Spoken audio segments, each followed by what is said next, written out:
चाहे कितने ही सगे हों, ये 4 चीजें कभी मत देना। नमस्कार दोस्तों, आप सभी का हमारे YouTube चैनल गगन ज्ञान सरोवर में बहुत बहुत स्वागत है। दोस्तों, जो दर्शक हमारे चैनल पर पहली बार आए हैं, कृपया उनसे निवेदन है कि आप हमारे चैनल को सब्सक्राइब कर लीजिए, क्योंकि मैं रोज एक शिक्षाप्रद कहानी लेकर आता हूँ। तो चलिए दोस्तों, कहानी शुरू करते हैं। दोस्तों, एक नगर में बहुत बड़ा धर्मात्मा राजा राज किया करता था। उसका एक छोटा सा पुत्र था, उसकी पत्नी और उसका एक भाई था। राजा बहुत ही बुजुर्ग हो चुका था।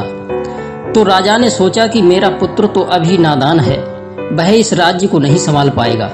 यही सब सोच करके राजा ने कुछ दिनों के लिए अपने भाई को गद्दी सौंप दी और कहा कि मेरा बेटा जब बड़ा हो जाए तब यह गद्दी उसको सौंप देना। दोस्तों, अब कुछ दिनों के बाद में राजा की मृत्यु हो गई और उसे गद्दी का मालिक बना दिया। उस राजा का भाई उस गद्दी का मालिक बन गया। उस राजा का भाई बहुत बड़ा घमंडी, उदंड, दुराचारी राजा बन गया था। वह अपनी प्रजा का ख्याल रखने के बजाय अपनी प्रजा का दोहन किया करता था। धीरे धीरे समय गुजरता चला गया। जब उसका भतीजा राज्य संभालने योग्य हुआ तो एक दिन उसके मन में ख्याल आया कि मेरा भतीजा इस गद्दी का मालिक बन जाएगा। तो उसने अपनी भाभी को अपने नौकरों से कहकर जंगल में एक शेर के आगे छुड़वा दिया और अपने भतीजे को जेल में डलवा दिया। उसे बंदी बनाकर अपनी जेल में रखा था। फिर वह सोचने लगा कि अब हमेशा हमेशा के लिए मैं इस गद्दी का मालिक बन गया। अब प्रजा तो हमारी गुलाम है, हम इनका जिस तरह से उपयोग कर सके इनको वैसा ही करना पड़ेगा। उसका राजमहल बहुत पुराना हो चुका था। वह उसके समान ही एक और राजमहल बनवाना चाहता था और उस दुष्ट राजा ने महल निर्माण का कार्य लगा दिया, जिसमें काम करने के लिए नगर और गांव के गरीबों को लगा दिया। वह दिन भर उनसे काम लेता था तथा शाम को उन्हें कोई मजदूरी भी नहीं देता था। अगर कोई मजदूरी या भोजन की मांग करने का दुस्साहस करता भी तो उसे मरवाता, पिटवाता, किसी किसी को जेल में भी डलवा देता था। इस बात को लेकर के प्रजा में बहुत विरोध था, मगर इसका कौन अगुआ बने, इस बात पर कोई सहमति नहीं बन पा रही थी। राजा का मंत्री राजा के कारनामों से सहमत नहीं था। वह प्रजा की तकलीफों को भली भांति समझता था, मगर राजा प्रजा को पशु के समान समझता था। धीरे धीरे प्रजा में बगावत के सुर तेज होने लगे। तो राजा ने मंत्री को आदेश दिया कि जो भी राजा के खिलाफ आवाज उठाए उसको बंदी बना लो, जेल में डलवा दो। इतने पर भी अगर ना माने तो अपनी ताकत से उसको कुचल दो और जरूरत पड़े तो उस दुष्ट प्रजा को सूली पर भी चढ़ा दिया करो। दोस्तों, उस राजा का ये मानना था कि प्रजा और ढोल पीटने से ही ठीक रहते हैं। राजा ने मंत्री से कहा कि मंत्री, मैं चाहता हूँ कि जो नया राजमहल हमने बनवाया है उसके उद्घाटन के समय उसमें बहुत से दास दासियों की आवश्यकता पड़ेगी। इसलिए मैं चाहता हूँ कि नगर में जितनी भी सुंदर कुमारी लड़कियां हैं उन्हीं को रखा जाए।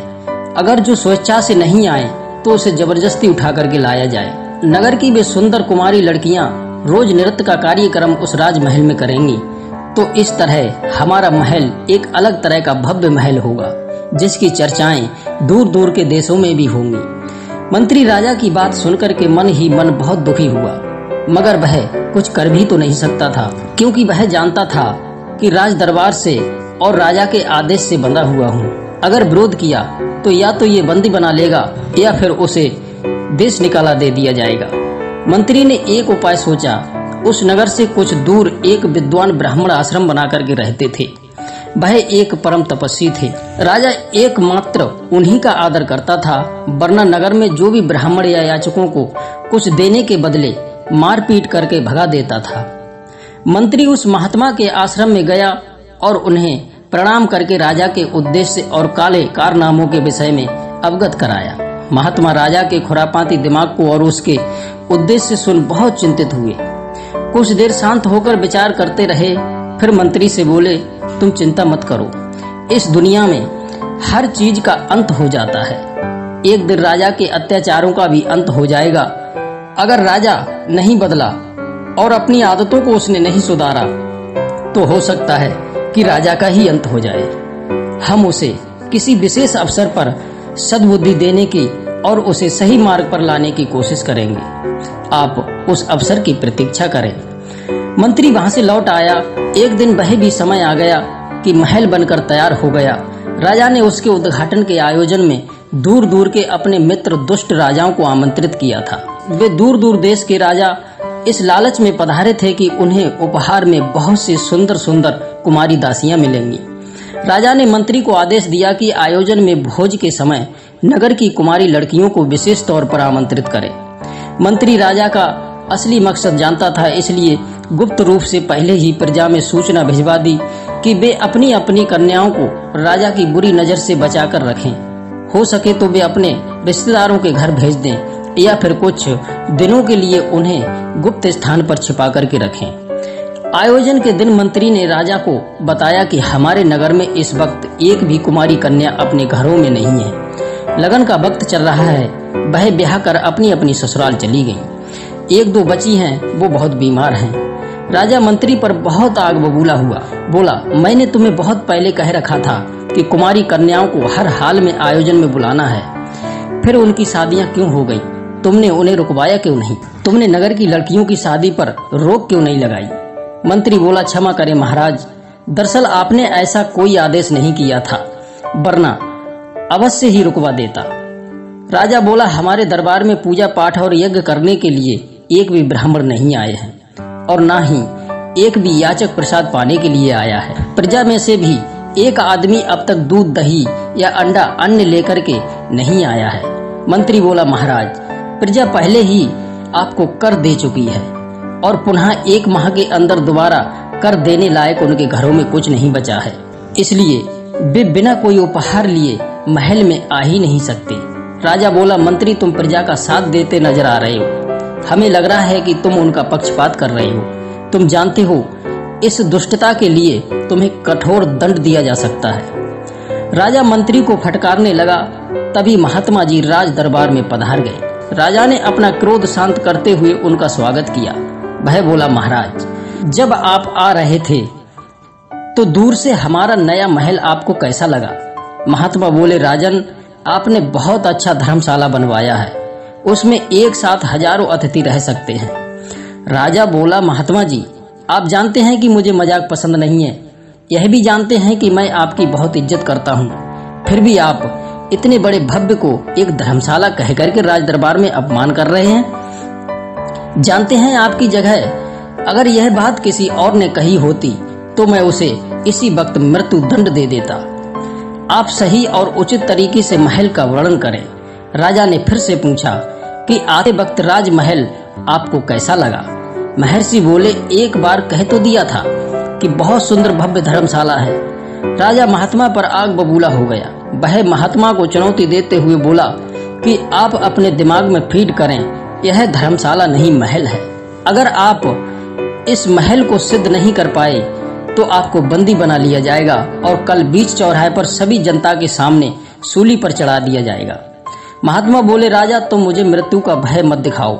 मृत्यु से वही डरते हैं जो अपने आप को अमर समझते हैं। बल्कि इस संसार में जिसने भी जन्म लिया है वह चाहे दयावान बन के जिए, चाहे क्रूर बनकर जिए, चाहे धनवान बनकर जिए, चाहे घमंडी बनकर जिए, मृत्यु सबकी निश्चित है। जब जहाँ जिसकी मृत्यु लिखी है वह उसी स्थान पर उस घड़ी हर हाल में पहुंच जाएगा। रही बात तुम्हारे सवालों के जवाब की, तो मैं अवश्य ही तुम्हारा भ्रम दूर करना चाहूंगा। तुम एक धर्मशाला को महल साबित करने पर तुले हो तो तुम्हें मेरे कुछ सवालों के जवाब देने होंगे। क्या तुम मेरे सवालों के जवाब दे सकोगे? राजा बोला, मैं तैयार हूँ, अवश्य दूंगा आपके सवालों के जवाब। महात्मा बोले, राजा साहब, तुमसे पहले ये महल किसका था? राजा बोला, मेरे पिता का था, जो हमें विरासत में मिला है। महात्मा बोले, तुम्हारे पिता से पहले ये महल किसका था? राजा खींच करके बोला, 20 पुश्तों से ये महल सोने का सिंहासन हमारे पूर्वजों में चला आ रहा है। महात्मा बोले, तो तुम्हारा 20वीं पीढ़ी में जो राजा बने थे उन्होंने गद्दी क्यों छोड़ दी? राजा बोला, अरे इसमें कौन सा नया प्रश्न है, स्वाभाविक सी बात है, वृद्ध हुए और मर गए। इसी तरह सभी वृद्धावस्था में शरीर छोड़ते गए और नए राजा बनते गए। महात्मा बोले, जिस महल में 20 लोग आए और उसमें रात भर रहे और सुबह होते ही चले गए, उनमें से कोई भी इस महल को अपने साथ लेकर नहीं गया। और ना स्थायी तौर पर रहा तो ये धर्मशाला नहीं तो और क्या है। राजन, मनुष्य का जीवन एक रात की धर्मशाला की तरह है। जिस प्रकार किसी धर्मशाला में एक सज्जन आदमी ठहरता है तो उसकी सज्जनता पर उसमें रह रहे कर्मचारी उससे प्रभावित होते हैं और उसके जाने के कई दिन बाद तक उसके साथ बिताए अनुभव को याद करते हैं। वहीं एक चोर धर्मशाला में ठहरता है और कर्मचारियों को चोरी की नई नई कहानियां सुनाता है तो उस वक्त तो कुछ नहीं कहते, मगर उसके जाने के बाद उसके नाम पर थूकते हैं। वहीं कुकर्मी अगर अपने कर्मों का वर्णन करता है तो धर्मशाला से उसके चले जाने के बाद धर्मशाला के कर्मचारी उस स्थान को गंगा जल से धोकर पवित्र करते हैं, क्योंकि वह जानते हैं कि एक कुकर्मी के ठहरने से धर्मशाला की वह भूमि अपवित्र हो चुकी है।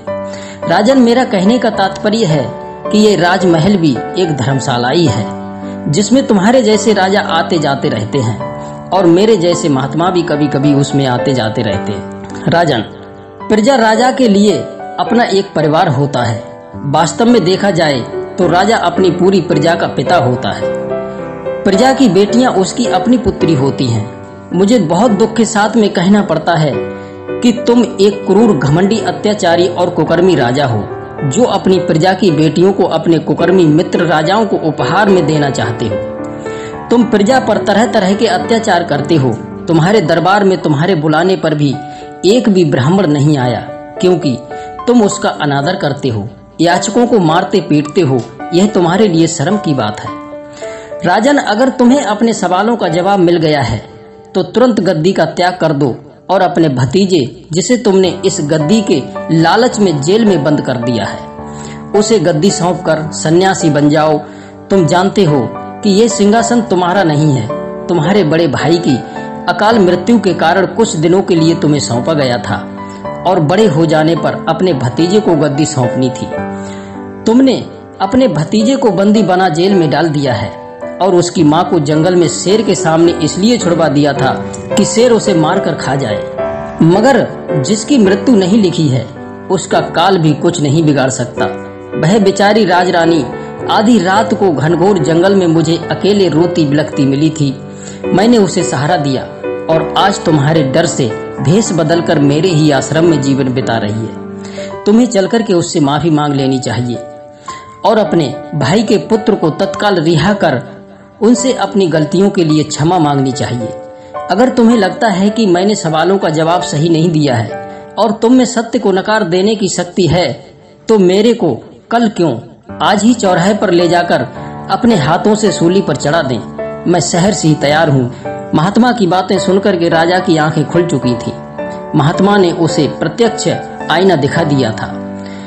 उसके कर्म उसके आंखों के सामने ही दिख गए थे। उसने अपना मुकुट उतार महात्मा के चरणों में रख दिया और अपने भतीजे को गद्दी सौंप महात्मा के साथ ही तपस्या के लिए जंगल में चला गया। दोस्तों, इस कहानी से हमें यही सीखने को मिलता है कि चाहे कितने ही सगे क्यों ना हो, पर अपनी ये 4 चीजें कभी नहीं देना चाहिए। नंबर 1, अपना राजपाट। जैसे उस राजा ने अपने भाई को ही गद्दी देकर बहुत बड़ी गलती कर दी, ऐसी गलती आप कभी मत कर देना, नहीं तो पछताने के सिवाय आपके पास कुछ नहीं बचेगा। नंबर 2, अपनी स्त्री। नंबर 3, अपना धन।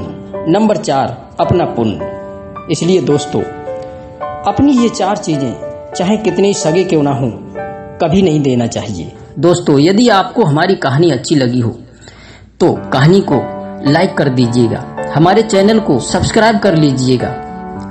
आप सभी दर्शकों का बहुत बहुत धन्यवाद। फिर मिलते हैं नेक्स्ट वीडियो में। आप सभी दर्शकों का बहुत बहुत धन्यवाद। जय श्री कृष्णा, जय श्री राधे।